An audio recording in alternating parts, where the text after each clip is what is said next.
आप सभी भाई बहनों का आध्यात्मिक ज्ञानात्मक चैनल की ब्रह्म मुहूर्त ज्ञान उपदेश कक्षा में एक बार फिर स्वागत है।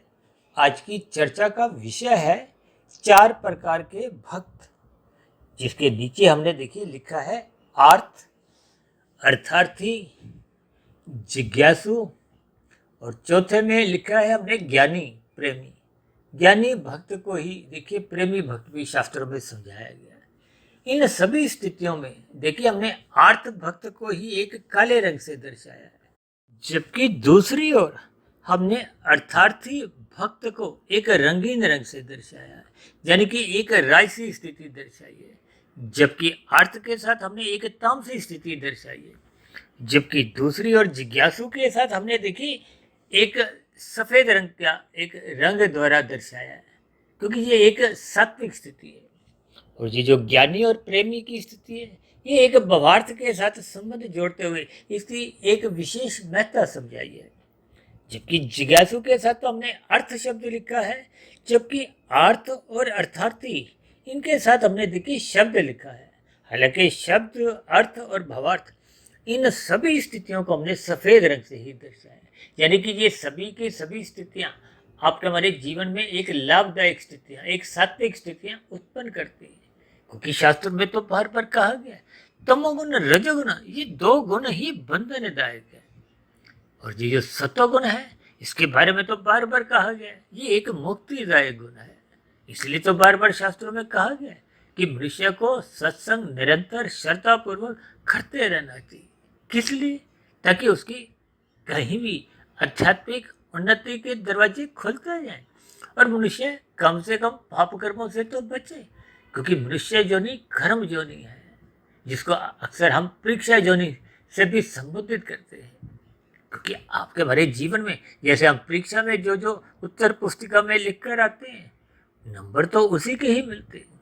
ये नंबर क्या है? देखिए फल हम जैसे कर्म करते हैं, क्योंकि आपके भरे सभी कर्म देखिए, चाहे वो विहित कर्म हो चाहे वो निषेध कर्म हो। देखिए विहित कर्मों को पुण्य कर्मों से जोड़ा जाता है, निषेध कर्मों को तो पाप श्रेणी में रखा गया। और शास्त्रों में तो वेदों में आरंभिक ज्ञान में ही इन बातों पर स्पष्टीकरण दिया गया है कि विधि पूर्वक विधि विधान से जो जो विहित कर्म शास्त्र आपको में अनुमति देते हैं, उन कर्मों को ही आप करो। और जिनके बारे में मना किया गया, निषेध स्थिति बताई गई है, उनसे हटो, बचो, उनसे दूर रहो।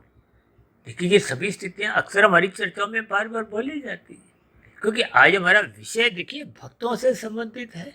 और 4 प्रकार के भक्त को हमने देखिए सफेद रंग से इसलिए दर्शाया है क्योंकि भगवान श्री कृष्ण जी ने स्वयं गीता में कहा है, कोई बड़े से बड़ा दुरात्मा भी हो, चाहे वो जघन्य अपराध भी कर चुका हो, लेकिन जिस क्षण विशेष में वो परमात्मा की भक्ति करने की ओर प्रशस्त होता है, तो उस स्थिति विशेष से, उस क्षण विशेष से ही उसको धर्मात्मा समझो। ऐसे स्पष्ट शब्दों में गीता में ही समझाया गया। इसलिए हमने 4 भक्तों की स्थिति में देखिए सफेद रंग दर्शाया है। केवल आर्त शब्द को हमने एक काले रंग से, एक तामसी स्थिति से दर्शाया है, और अर्थार्थी को एक संसारी राशि स्थिति से, और जिज्ञासु प्रेमी यानी कि ज्ञानी भक्त को एक विशेष स्थितियों, सात्विक स्थितियों से दर्शाया। अब क्योंकि हमने देखी 4 भक्तों की श्रेणियां भी बनाई हैं शास्त्रों के अनुसार, अब इन श्रेणियों को हमने प्रकृति के 3 गुणों से भी कुछ संबोधित किया। और दूसरी विशेष बात देखिए, आर्थ, अर्थार्थी और जिज्ञासु ये प्रकृति के 3 गुणों से संबंध रखते हैं। आर्थ का अभिप्राय तमोगुण से है, अर्थार्थी का अभिप्राय रजोगुण से है, और जिज्ञासु का अभिप्राय सत्वगुण से है।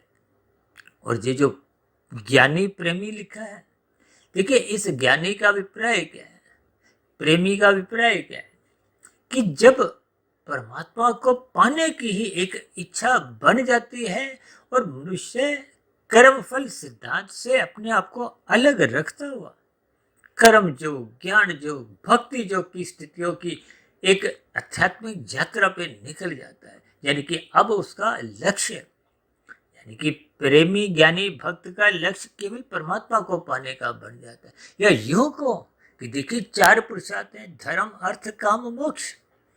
अब धर्म को सत्वगुण से जोड़ा जाता है, अर्थ को तमोगुण से, काम को रजोगुण से। और मोक्ष की स्थिति तब बनती है जब हम जन्म मरण के बंधन से मुक्ति पा जाते हैं। यानी कि जब कर्म योग, ज्ञान योग, भक्ति योग की स्थितियां चलते चलते जब हम पूर्ण स्थिति को प्राप्त होते हैं, जन्म मरण के बंधन से मुक्ति पा जाते हैं। दूसरे सरल शब्दों में यूं को कि कारण शरीर 100% शुद्ध हो जाता है। कारण शरीर की ही तो देखिए राशि तामसी स्थितियों की जो परछाई थी, जो एक आवरण था, वो आत्मा के ज्ञान को ढके हुए था। और जब आत्मा का ज्ञान ढक जाता है, देखिए अधिक ढक जाता है, तो परमात्मा से विमुखता हो जाती है, संसार की सुमुखता हो जाती है। और संसार की सुमुखता भी उस गुण विशेष के साथ विशेष बनी रहती है जिस गुण का कार्य शरीर में एक स्वभाव बन चुका होता है। जैसे हम कहते हैं ना, ये तामसी है, ये राशि है, ये सात्विक है। इसका भी प्रयोग है कि सात्विक मनुष्य की सत्वगुण की कारण शरीर में प्रधानता है, राजसी मनुष्य का अभिप्राय उसमें रजोगुण की प्रधानता है, और तामसी मनुष्य का अभिप्राय उसमें तमोगुण की प्रधानता है। देखिए एक विशेष बात जो शास्त्रों में बार बार कही गई कि ये तीनों गुण नित्य रहते हैं। यानी कि इन तीन गुणों की स्थितियां कम अधिक तो हो सकती है। देखिए एक गुण प्रधान होता है, दूसरा गौण, तीसरा अति गौण, तभी तो तीनों गुण नित्य रहेंगे। इन सभी स्थितियों को अक्सर हम समझाते रहते हैं, और अक्सर हमारी चर्चाओं में बार बार कहा जाता है तमोगुण से अच्छा रजोगुण है, रजोगुण से अच्छा सत्वगुण है। इसी स्थितियों को हम कभी कभी ऐसा भी कहते हैं कि तमोगुण से 10 गुना अच्छा रजोगुण है, और रजोगुण से 10 गुना अच्छा सत्वगुण है, जिसको हम 1, 10, 100 से समझा देते हैं।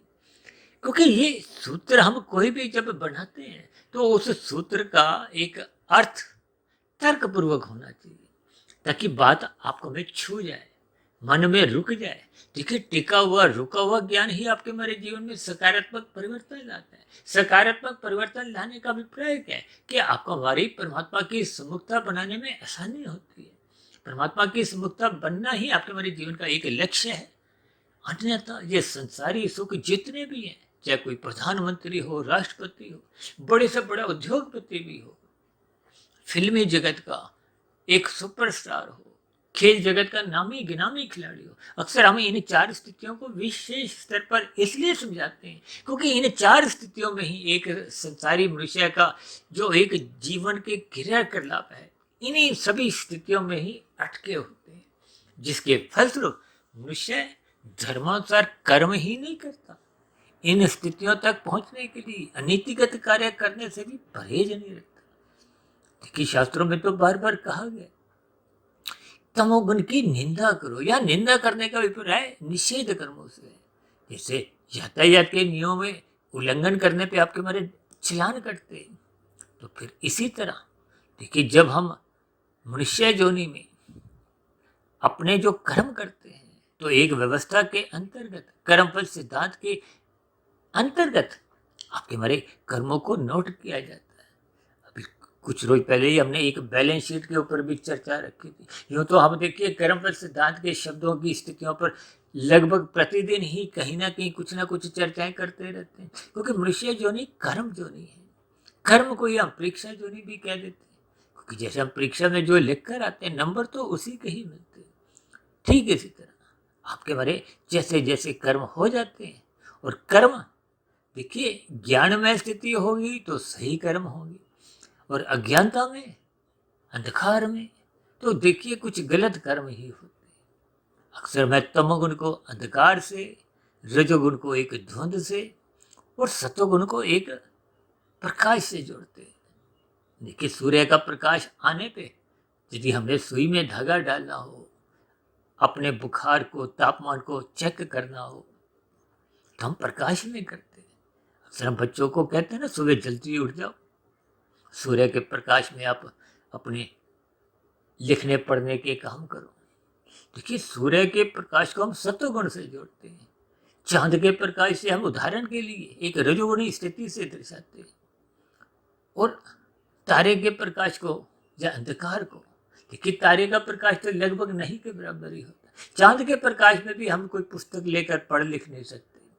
तो तारे के प्रकाश में जब चांद ही नहीं है, तारे के प्रकाश में तो देखिए अमावस्या के दिन तारों के प्रकाश से आप और हम पढ़ नहीं सकते। ये सभी स्थितियां देखिए उदाहरण दृष्टांत जितने भी जो दिए जाते हैं, इसलिए कि शास्त्रों की जो एक सैद्धांतिक बातें हैं, नियम कायदे हैं, वो समझ में आ जाए। क्योंकि जैसे जैसे आपको हमें नियम कायदे समझ में आ जाएंगे तो हम उन नियमों का पालन करें ताकि हम पाप कर्मों से बचें। ये नीचे की जो एक निषेधात्मक स्थितियां हैं, अधोगति की स्थिति है, देखिए 80 लाख प्रकार की बहुत बड़ा आंकड़ा, ये कष्टमय जोनि है, निंदनीय जोनि है, दंडमय जोनि है।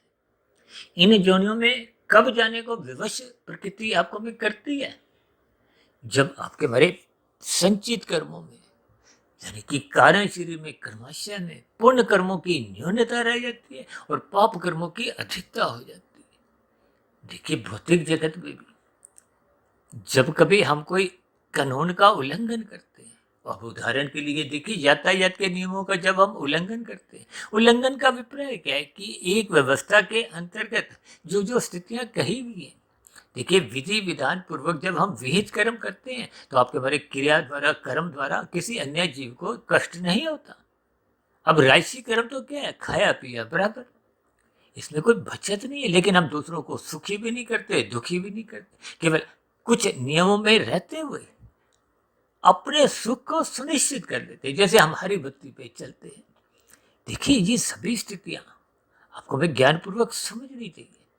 लाल बत्ती पे क्यों कहा गया रुको, क्योंकि उस स्थिति विशेष में दूसरों की हरी बत्ती है, अब उनको अपना वाहन आगे ले जाना है। ठीक इसी तरह आपको हमें अपने धर्म का, कर्तव्य का, जिम्मेदारी का पालन करना होता है। किस लिए? दूसरों के अधिकारों की रक्षा के लिए। ये जो शास्त्रों में कहा गया ना, 4 प्रकार के जो मनुष्य की स्थितियां हैं कर्म के आधार पे, ब्राह्मण क्षत्रिय वैश्य शूद्र। देखिए आप और हम अकेले नहीं रह सकते, आपकी हमारी आवश्यकता है। यानी कि समाज में एक दूसरे के सहयोग के बिना आपका हमारा जीवन संभव ही नहीं है। आज एक देश जितना भी उन्नति कर चुका हो, उसको भी कुछ ना कुछ स्थितियों में कुछ पदार्थ आयात करने पड़ते हैं, चाहे कोई अमेरिका हो चाहे इंग्लैंड हो। ये सभी स्थितियां एक सहयोग की स्थिति है। यानी कि ये जो ब्राह्मण क्षत्रिय वैश्य शूद्र की जो 4 स्थितियां समझाएगी, है तो सभी मनुष्य है। और जो आजकल कुछ इन स्थितियों का कुछ भेदभाव किया जाता है, वो तो देखिए आपकी हमारी अज्ञानता है। परमात्मा ने तो इन सभी स्थितियों को कर्मों के आधार पर एक स्पष्टीकरण दिया। जैसे जी 4 प्रकार के भक्त हैं, इन भक्तों को भी देखिए गुणों के आधार पर ही एक स्पष्टीकरण दिया है। अब ब्राह्मण को भी देखिए सत्वगुण से जोड़ा जाता है, क्षत्रिय को एक राजसी स्थिति से और सत्वगुण से जोड़ा जाता है, और वैश्य को रजोगुण से और तमोगुण से जोड़ दिया जाता है, जबकि एक शूद्र को तमोगुण से जोड़ दिया जाता है। कभी कभी हम अपनी चर्चाओं में बताते हैं ना, जो आपकी मेरी टांगे हैं, जो बाकी सबका एक पूरे शरीर का वहन करती है, इनको तमोगुण कह दिया जाता है। हाथों से हम कार्य करते हैं, इनको एक क्षत्रिय के रूप में कह दिया जाता है, और पेट को वैश्य से एक संबोधित किया जाता है। देखिए ये सभी स्थितियां मैंने कहीं ना कहीं अब तक जो हमने पिछले 5 वर्षों से अधिक समय से जो 2400 से अधिक वीडियो हमने जो प्रसारित की, परमात्मा की प्रेरणा से, गुरुओं के आशीर्वाद से, ब्रह्म मुहूर्त समय विशेष में जैसे जैसे कुछ विचार आते हैं, कभी कभी हम वीडियो बनाते समय जैसे जैसे शब्द मेरे जिह्वा द्वारा निकलते हैं, तो उन निकले गए शब्दों में भी नए वीडियो के नाम एक निकलने आरंभ हो जाते हैं।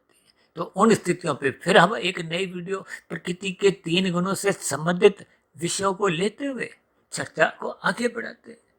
देखिए इन 3 गुणों से तो आपके हमारे 3 शरीर हैं। इन सभी स्थितियों को हम देखिए त्रिगुणात्मक स्थितियों से समझाते रहते हैं, क्योंकि भगवान श्री कृष्ण जी ने गीता में स्पष्ट शब्दों में कहा है कि ये 3 गुणों का ज्ञान विज्ञान बहुत ही रहस्यमय है। इन 3 गुणों के ज्ञान विज्ञान को गुणतम ज्ञान भी कहा है। तभी तो हम इन गुणों की स्थितियों पर बार बार चर्चाएं करते हैं, और ये चर्चाएं खत्म होने में नहीं आती, और ना ही ये खत्म होगी। देखिए आज हमने 2400 वीडियो बनाई है, ये 24,000 हो चाहे 24 लाख भी हो जाए, क्योंकि परमात्मा का ज्ञान अनंत है, अनंत का भी अनंत है, इसका कोई और स्वर नहीं है। इसलिए इन सभी स्थितियों को ज्ञानपूर्वक आपको में समझना चाहिए और जहाँ तक संभव हो सके परमात्मा की भक्ति में परमात्मा की सुमुखता बनाते हुए आपको में एक क्रमबद्ध तरीके से अपनी आध्यात्मिक उन्नति के जो एक रास्ते हैं, जो कि प्रेमी भक्त बनने की एक परम स्थिति को पाना ही एक मायातीत की स्थिति है, एक मोक्ष की स्थिति है। उस स्थिति विशेष में हम जन्म मरण के बंधन से मुक्ति पा जाते हैं, क्योंकि जब कारण शरीर पूर्ण रूप से शुद्ध हो जाता है, क्योंकि कारण शरीर में देखिए कर्माशय की स्थितियां उतनी एक बांधती नहीं है जितनी संस्कारों की स्थिति है। देखिए कर्माशय तो भोग भोग के कम हो जाता है। अब नीचे की जोनियों में क्या है कि आपने हमने 100 पाप किए थे, 100 पापों का आपने दंड भोगा, तो आपके हमारी एक उस स्थिति विशेष से हम बाहर निकल आए।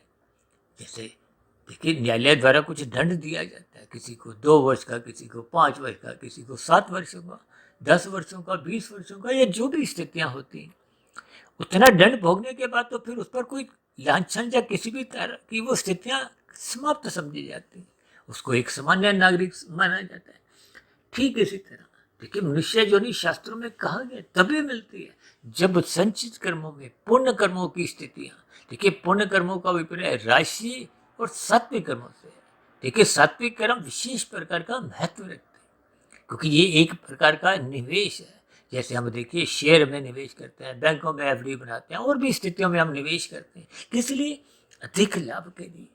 ठीक इसी तरह जब हम परोपकार के कार्य करते हैं, देखिए परोपकार के कार्य आपको में परमात्मा के मार्ग पर ले जाते हुए सात्विक स्थिति बनाते हैं। जब हम सात्विक स्थिति में मजबूत होते जाते हैं तो धीरे धीरे जब ये प्रकृति के भोगों से आपका हमारा ज्ञान पूर्वक वैराग्य होता है, तो देखिए क्षणिक वैराग्य तो अक्सर होता रहता है। और कभी कभी कुछ रोग के कारण, अब कोई मधुमेह का रोगी है, उसको आम खाने से, मिठाई खाने से परहेज होता है। मन के स्तर पर नहीं, तन के स्तर पर रखना पड़ता है।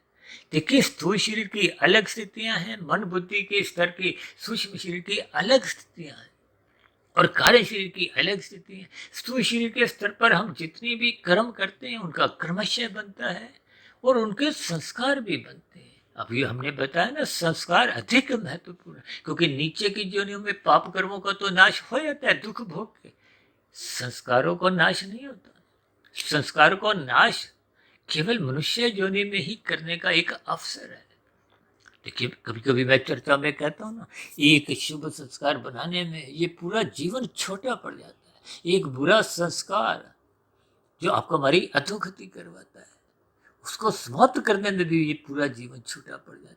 और हम देखिए हल्केपन में अपनी आदतें बिगाड़ते रहते हैं। देखिए स्थूल शरीर के स्तर पर जब आपके हमारी आदतें भोग प्रेरित होती जाती हैं, तो आपके हमारे जीवन में कुछ कमियां, कमजोरियां, छिद्र पनपने लगते हैं। और जब ये स्थितियां बार बार हम करते हैं, मन बुद्धि के स्तर पर इनकी पुनरावृत्ति करते हैं, तो आपका हमारा स्वभाव भी बिगड़ने लगता है। और ये स्थितियां जब और बड़े स्तर पे चलती रहती हैं, तो धीरे धीरे फिर कारण शरीर में संस्कार बिगड़ने लगते हैं। और बिगड़े हुए संस्कार बार बार आपको हमें मन बुद्धि के स्तर पर बाध्य कर देते हैं। और फिर मन बुद्धि आगे जो स्थूल शरीर के स्तर की 5 ज्ञानेंद्रियां हैं, उनसे भोग विषय धक्का देके बाध्य करके करवा लेते हैं। देखिए ये जो बलात्कार जैसी स्थितियां हैं, ये बिना बुरे तूफानी वेग के जो संस्कार आते हैं, ये मन बुद्धि पे तो रुकते ही नहीं है। ये तो क्षणिक ऐसे उठते हैं जैसे तूफान आता है ना। देखिए भौतिक जगत में तो तूफान उठने से पहले आजकल तो कुछ ऐसे यंत्र बन गए हैं, पहले सूचित कर दिया जाता है। अभी कुछ दिन पहले हमने क्रोध को एक आंधी तूफान से जोड़ते हुए संध्या बेला ज्ञान कक्षा में एक वीडियो प्रसारित की थी। देखिए जी भोग के जो एक आंधी तूफान में संस्कार आते हैं, ये बलात्कार भी कुछ ऐसी ही स्थिति है, ये हत्या भी कुछ तामसी स्थितियां, ऐसा ही कर्म इंद्रियों द्वारा पाप कर्म करवाई जाती है। इसलिए कहते हैं बुरे संस्कार मत बनने दो। देखिए अच्छे संस्कार बहुत धीरे धीरे बनते हैं, क्योंकि स्थूल शरीर के स्तर पर पहले बनते हैं, फिर मन बुद्धि के स्तर पर उनकी यात्रा आती पहुंचती है, फिर कारण शरीर में पहुंचती है। जबकि बुरे संस्कार आरंभ से ही मन बुद्धि के स्तर से स्थूल शरीर के साथ मिल जाते हैं। क्यों? क्योंकि बुराई में खतरा होता है पकड़े जाने का, समाज का, कानून का, पुलिस का, न्यायालय का। ये सभी स्थितियां मन बुद्धि के स्तर पर हम एक बहुत ही चतुराई से करते हैं, इसलिए वो बुरे संस्कार आरंभ से ही 10% से शुरू होते होते वो फटाफट 100% पे पहुंच जाते हैं और कारण शरीर में संस्कार का रूप धारण कर लेते हैं। जबकि अच्छे संस्कार, अब ऐसे कितने मनुष्य हैं जो जीवन भर सत्संग करते हैं, हर हफ्ते करते हैं, लेकिन फिर भी जीवन में कोई सकारात्मक परिवर्तन दिनचर्या में दिखाई नहीं देता। देखिए, हो सकता है ऐसे शब्द आपको सुनने में अच्छे नहीं लगते, हमें बोलने में भी कोई अच्छे नहीं लगते, लेकिन ये सभी सच्चाई है। इन सभी स्थितियों को जब हम ज्ञान पूर्वक चिंतन करते हैं, देखिए आर्त भक्त हमने क्यों काले रंग से दर्शाया है? ये वो तामसी मनुष्य होते हैं जो कभी भी परमात्मा की ओर सम्मुख नहीं होते। लेकिन संसार है, देखिए अच्छे से अच्छा कुख्यात अपराधी भी जब उसको कोई ऐसी कठोर सजा मिलती है, वो भी परमात्मा को याद करता है। और न्यायालयों में तो देखिए अक्सर फांसी लगने से पूर्व भी कुछ ऐसी स्थितियों में उसकी अंतिम इच्छा पूछी जाती है। तो फिर ऐसी सभी स्थितियों के आपको में एक शब्द अर्थ भावार्थ कुछ समझने चाहिए, क्योंकि आज हमने देखिए अर्थ को तमोगुण से, क्योंकि तमोगुणी मनुष्य तो देखिए सत्संग की बात सुनता ही नहीं, या यूं को कि जब उस पर दुख बहुत बड़े बड़े आते हैं तो वो परमात्मा के मार्ग पर चलता है। ये जो हम आरतियां गाते हैं ना आरंभिक स्तर पर, कुछ पुस्तकों को पढ़ते हुए, आजकल तो लोग मोबाइल को ऑन करके भी आरतियां गाते हैं। देखिए ये अच्छी बात है, हालांकि रटी रटाई आरती का कोई उतना महत्व नहीं है जब तक आपके हमारे भाव नहीं जुड़ते। देखिए भाव ही भक्ति है, परमात्मा से जोड़ते हैं, भगवान से जोड़ते हैं। लेकिन फिर भी देखिए, क्योंकि शास्त्रों में भगवान जी ने कहा है कि किसी भी रूप में मेरे से जुड़ो, चाहे आर्थ रूप में, चाहे आरती गा के। क्योंकि आज हमारी नर्सरी कक्षा है तो कल हम पहली कक्षा में जाएंगे, फिर दूसरी, तीसरी, चौथी, पांचवी, फिर 10वीं 12वीं में, फिर कॉलेज में, फिर इसी तरह आगे बढ़ते बढ़ते आपके में अच्छी नौकरी मिलती है। ये नौकरी क्या है? देखिए परमात्मा की भक्ति करना ही एक बहुत बड़ी नौकरी है, क्योंकि आपके हमारी फिर वो आनंददायक स्थितियां बनती है, क्योंकि परमात्मा के आनंद में कोई कमी नहीं आती, लेकिन आपको में आनंद मिलने लगता है, क्योंकि आत्मा तो ज्ञान स्वरूप है। तकनीकी रूप से मायातीत की स्थिति में भी आप और हम आनंद स्वरूप बन नहीं जाते। देखिए अक्सर हम एक शब्द बोलते हैं ना, सत्य चित आनंद। इस सत्य का अभिप्राय प्रकृति के 3 गुणों की स्थितियों से है। इन 3 गुणों के अलग अलग लक्षण है, स्वभाव है। देखिए तमोगुण को पदार्थों से जोड़ा गया, रजोगुण को क्रिया से, संसार से, और जो स्त्री पुरुष का आपसी आकर्षण है इसको भी रजोगुण से जोड़ा गया। देखिए जैसे तमोगुण को नींद से भी जोड़ा गया, अनीतिगत कार्यों से भी जोड़ा गया, अज्ञानता से, अंधकार से, निषेध कर्मों से, और सतोगुण को तो ज्ञान से जोड़ा जाता है। और बिना ज्ञान के देखिए कुछ भी स्थितियां सही दिशा में चल नहीं पाती। अक्सर मैं बार बार उदाहरण देता हूँ ना कि आपके हमारी गृहिणी को खाना बनाने का ज्ञान है, इसलिए तो वो देखिए क्रियाएं करती हुई पदार्थों, रसोई में रखे पदार्थों द्वारा स्वादिष्ट नाश्ता बनता है, दोपहर का भोजन, रात का भोजन बनता है।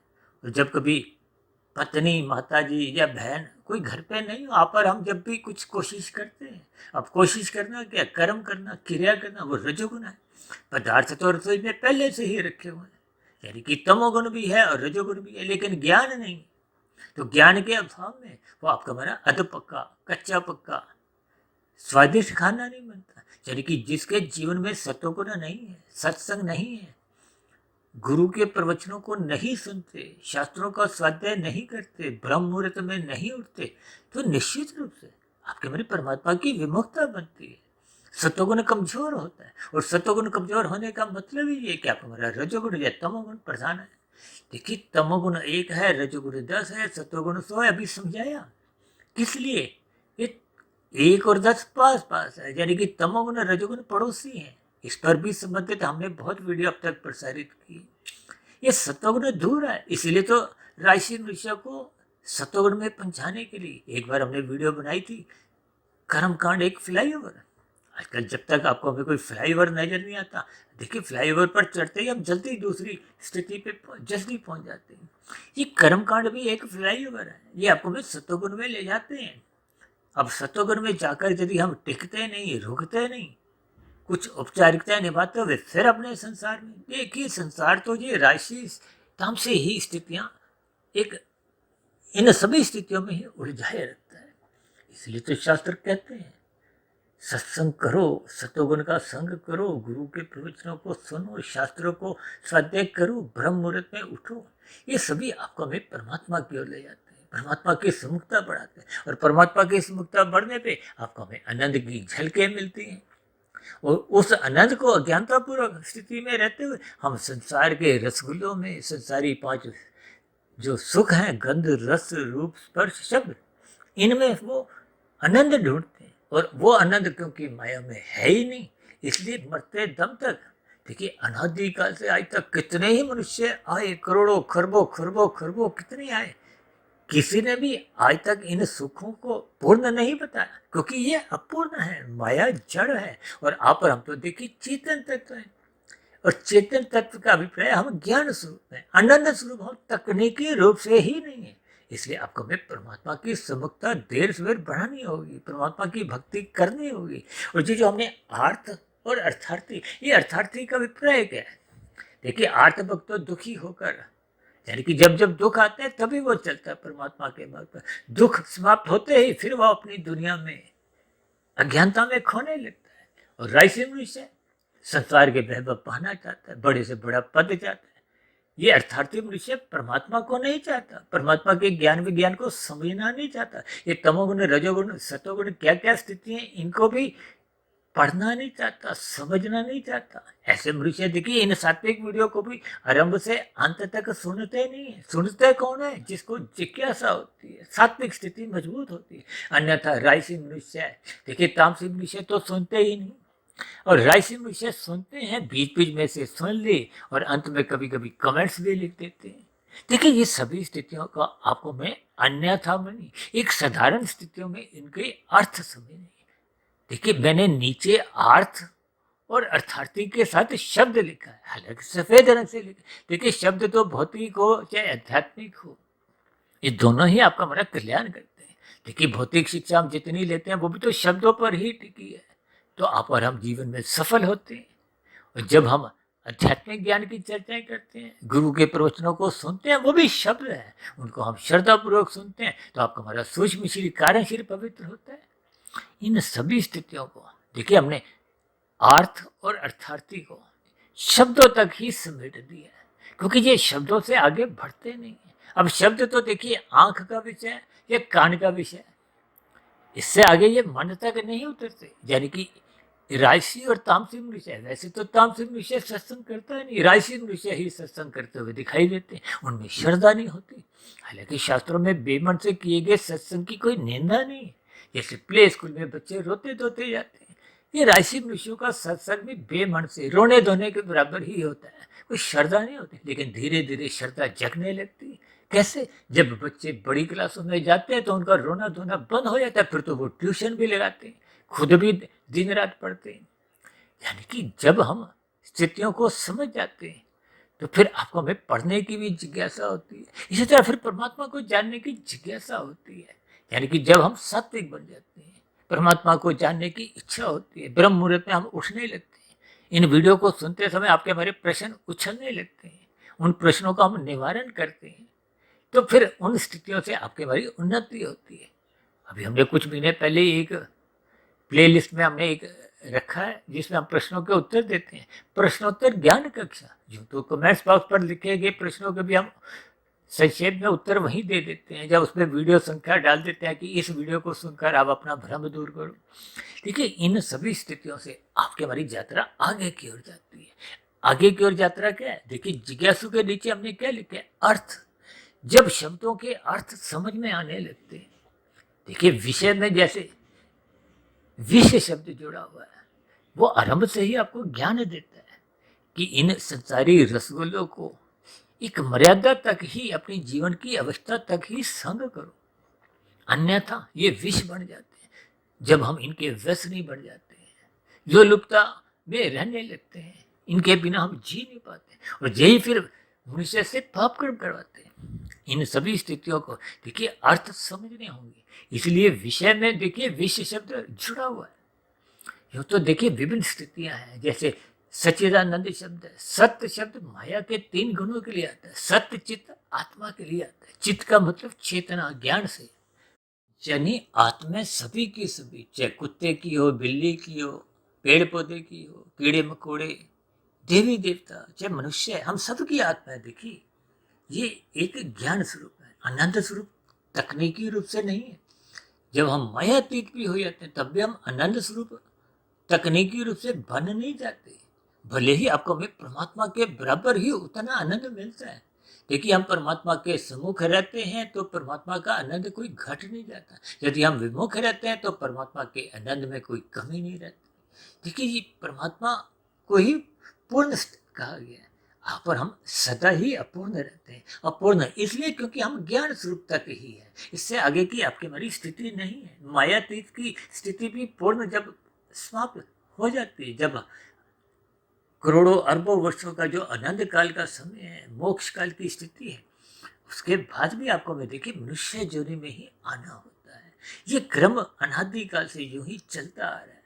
हालांकि मेरा अपना व्यक्तिगत कुछ ऐसा मानना है कि मायातीत की स्थिति में वो आनंदमय जीवन का जब एक कार्यकाल पूरा हो जाता है तो मनुष्य जोनि तो मिलती ही है, वो एक सतयुग के समय में मिलती है। क्योंकि कलयुग का स्थितियां तो देखिए तमोगुण प्रधान है। इन सभी स्थितियों को देखिए जैसे जैसे आपको हमें अर्थ के साथ फिर भावार्थ समझ में आते हैं। अब देखिए जिज्ञासु के साथ हमने केवल अर्थ तक ही स्थितियां लिखी है, यानी कि जिज्ञासा जितनी आपकी बढ़ेगी, सत्वगुण आपका बढ़ेगा, जितनी आपकी रुचि बढ़ेगी तो उतनी उतनी संसार से वैराग्य होगा। परमात्मा के प्रति जिज्ञासा होते होते ये जिज्ञासु भक्त की ही अगली स्थिति क्या आती है? ज्ञानी प्रेमी भक्त की। ये एक योग की स्थिति है, कर्म योग, ज्ञान योग, भक्ति योग की स्थितियां हैं। यानी कि जिज्ञासु भक्त की अभी परमात्मा को पाने की कुछ कुछ इच्छा होती है, लेकिन संसार की इच्छा भी बनी रहती है।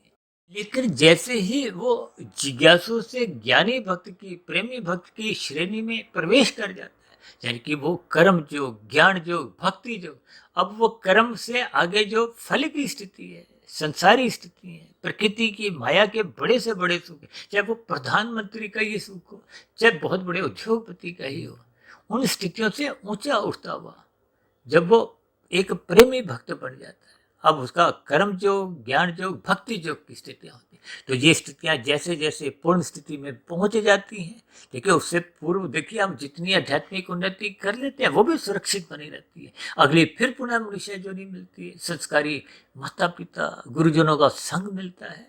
ये सभी स्थितियां आपके हमारी आध्यात्मिक की गई उन्नति को सुरक्षित रखती है। अब पुनः हम करते करते एक पूर्ण स्थिति को पा, जब हम मायातीत की स्थिति यानी कि कारण शरीर जब शुद्ध हो जाता है तो फिर स्थूल शरीर के मरते ही भौतिक जगत में कोई बंधन रूपी कारण एक जन्म का बनता नहीं है। तो फिर वो एक आध्यात्मिक शरीर की प्राप्ति हो, लंबे काल के लिए हम आनंदमय जीवन बिताते हैं। तो इन सभी स्थितियों को परमात्मा की प्रेरणा से, गुरुओं के आशीर्वाद से मैंने कुछ समझाने का प्रयास किया। हो सकता है मेरे समझाने में भी कुछ कमी रह सकती है, क्योंकि मैं भी आपके समान एक मायाबद्ध की ही स्थिति में हूँ।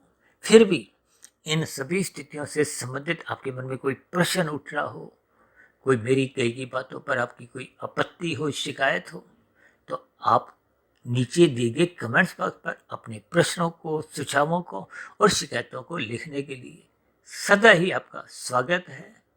और चर्चा विषय यदि आपको अच्छी लगी हो तो मेरी आप सभी भाई बहनों से विनती है कि समाज में सतोगुणी वातावरण का विस्तार करने के लिए, लोगों को एक जिज्ञासु भक्त बनाने के लिए इन वीडियो विशेष को अधिक से अधिक शेयर करते हुए समाज में सतोगुणी वातावरण का विस्तार करें, ताकि लोगों के बीच में भाईचारा बने। ये दो देशों के बीच में जो पिछले 2 वर्षों से लगभग युद्ध की स्थितियां बनी हुई हैं, ऐसी संघर्ष की स्थितियां समाप्त हों, समाज में सुख शांति बनी रहे। अब चर्चा विशेष को यहीं विराम देते हैं।